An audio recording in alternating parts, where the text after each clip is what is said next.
The 2020 Olympic Games in Tokyo have just recently concluded and went in many ways smoothly considering the massive challenge the event posed in light of the COVID-19 pandemic. But one area of the Olympics that may go under the radar for some is how each team traveled to Tokyo for the Games. In this video, we'll explore how 9 Olympic teams flew to Tokyo.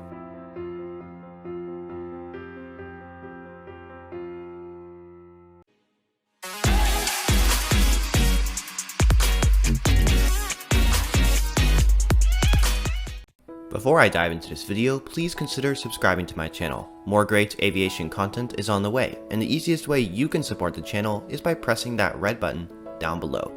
98.5% of you still are not subscribed, so let's see if we can get that number higher by next week. Listen to the end of this video to hear about an exclusive opportunity to get access to our Discord server with shoutouts, giveaways, and more. Included in all of the logistical challenges of getting a large team of athletes safely to the Olympics is choosing how to fly. While many teams may opt to fly with a private or charter jet, some choose to partner with an airline and fly in a regularly scheduled flight. Let's jump into our first Olympic team, the United States of America. The US has had a long-lasting partnership with US-based United Airlines in helping with transporting the US team. A series of flights departing from airports like Newark and New Jersey from United helped transport the US team. One of the flights departing to Tokyo even received a water cannon salute as it left for the 32nd Olympic Games.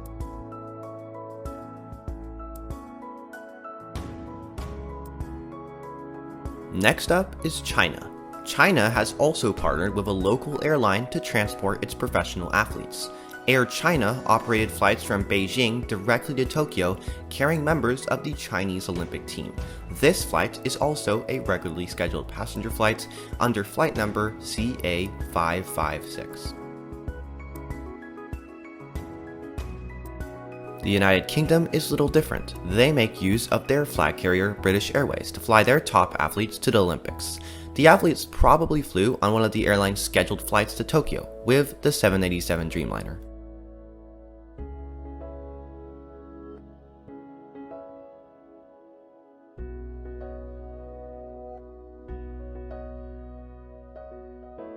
The German Olympic team may have been slightly disappointed with their deteriorated Olympic performance, but would have been excited to fly from Tokyo on one of Lufthansa's 747-8s back to Frankfurt.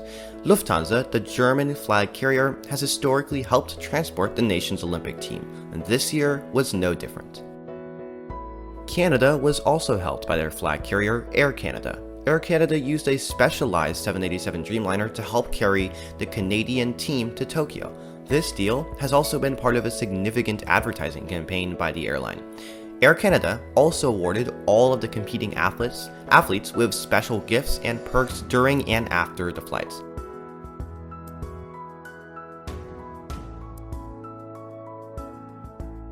Team Australia flew from Sydney and back on a regularly scheduled Japan Airlines flight operated by another 787 Dreamliner. The return flight from Tokyo came under the lights in the news because of the bad behavior of some of the Australian athletes in following regulations.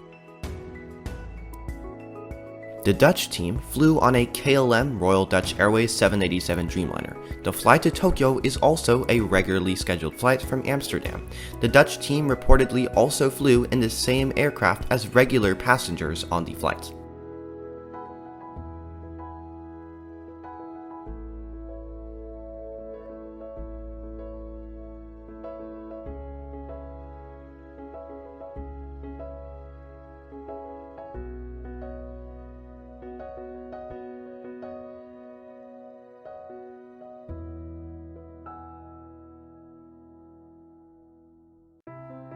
New Zealand, on the other hand, had a plane all to itself. The Kiwis Olympic team chartered an aircraft owned by the New Zealand flag carrier Air New Zealand.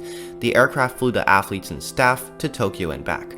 The return flight was reportedly also unruly, just like the Australians' flight back to Sydney.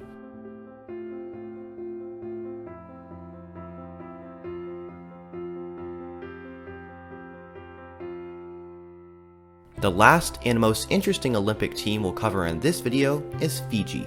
Fiji was in a difficult situation with no scheduled passenger flights to Tokyo, but luckily there was a scheduled cargo flight that flew directly to Tokyo from Fiji. So the Fijian Olympic team was crowded in the cargo hold of the freighter alongside frozen fresh fish being transported in the airplane from Fiji. These athletes must have had an interesting flight. Most of these Olympic teams opted to fly with the flag carrier of their respective countries, either renting out large sections of the aircraft or chartering flights, while others hopped on cargo flights or just regular flights like you or me would fly on. Which team's method of transport did you find the most interesting? Let me know down below in the comments. And if you've enjoyed this video, please consider leaving it a like. If you're interested in supporting the channel and getting extra perks, earlier access to videos, access to our exclusive Discord community with giveaways and more, check out channel memberships by clicking the join button right next to the subscribe button down below. All new members also get a customized shoutout in a video, so make sure to consider becoming a member. That's it for this video. I'll see you in the next.